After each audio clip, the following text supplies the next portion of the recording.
Welcome to another tutorial of ProfLearn YouTube channel. In this particular video, we're going to have a discussion on how you can be able to form a quadratic equation with integer coefficient that has this type of roots. You are given 3x squared minus 5x plus 1 is equals to 0 as the roots alpha and beta. So without solving, we are going to form a quadratic equation with integer coefficient. If you are new to ProfLearn YouTube channel, consider subscribing so that anytime we are going to upload further tutorials, you'll be notified.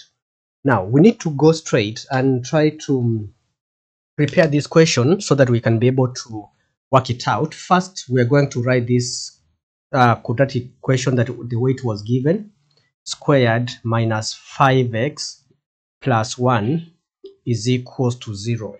Now, the first thing that we are going to do here, first, we have to ensure the coefficient of x squared is 1. So we're going to divide by 3, divide by 3, divide by 3, divide by 3, and then we're going to have our equation reducing to x squared minus 5 over 3x plus 1 over 3 is equal to 0.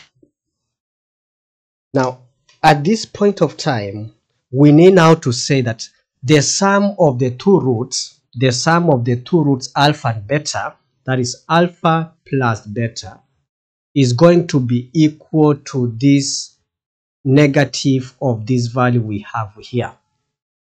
So this is going to be positive 5 over 3. And the product of the two roots, alpha beta, is going to be equal to 1 over 3. So anytime you have expressed the equation that is given so that you have the 1 as a coefficient of x squared, then this term that we have here, negative of this term that we have here, gives the sum of the given roots. And the product of the two roots that we have here is equivalent to 1 over 3, or this constant term that we have at this point. If you still have an issue on how to work out this kind of questions, I've uploaded a video that takes you through various examples on how you can be able to work out a question like this. So you can be able to check it in the description. There's a link that will take you straight to that particular video. Now, once we have identified the sum and the product of the two roots, we are going to form a quadratic equation with integer coefficients. Now, we are going to say that we are going to form the quadratic equation. Now, we are going to form a quadratic equation with these new roots. Now, we need to find the sum of the new roots. The sum of the new root is alpha over 2 beta plus beta over 2 alpha. So if we work out this, what are we going to get? Because if we simplify this, the LCM is going to be 2 alpha beta. And then we are going to say, how many times does 2 beta go to 2 alpha beta? Of course, this is going to be what? We are going to be having alpha squared, because we shall basically multiply alpha here and multiply beta on the other side, so that we're going to have beta squared at that point, right? But we need to understand ideally what this is equivalent to, because on these terms that we have here, we don't have alpha squared plus beta squared. We don't have that. So in order to know what we can replace this part with, we can assume we have alpha plus beta. If you square it, it's going to give you what? Alpha squared plus beta squared plus 2 alpha beta. If you square this, this is exactly what you're going to get. And then if we take this part on the other side of the equal sign, so that we can make alpha squared plus beta squared the subject, so we can say alpha squared plus beta squared is equivalent to alpha plus beta squared minus 2 alpha beta. So we know that this part we have here can replace whatever we are having at this given point.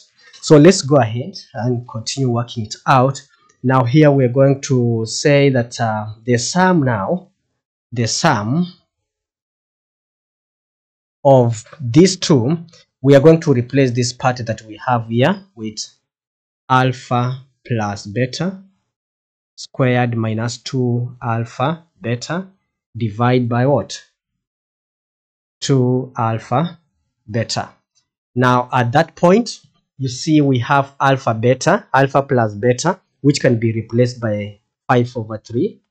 So that will be 5 over 3, but that is squared, minus 2 into alpha beta can be replaced by 1 over 3, divide by 2 into 1 over 3, because 2 into alpha beta, and alpha beta is 1 over 3, and this is going to translate to 25 over 9 minus 2 over 3 over 2 over 3.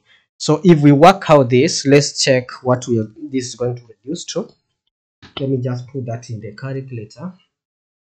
25, this is 25 over 9 minus 2 over 3 divide by 2 over 3. The answer becomes 19 over 6. This becomes 19 over 6. So meaning that the sum of the new roots that we have here should be 19 over 6. Then now we need to find the product of the roots that we are given, and the product of these roots is going to be alpha over 2 beta times beta over 2 alpha, and that's going to be alpha beta over 4 alpha beta, and you can see alpha beta and alpha beta will cancel out. We're going to have this being 1 over 4. Now when you are writing the new equation, you should be following this format. You are going to say the new equation now can be written as x squared minus the sum of the roots x plus product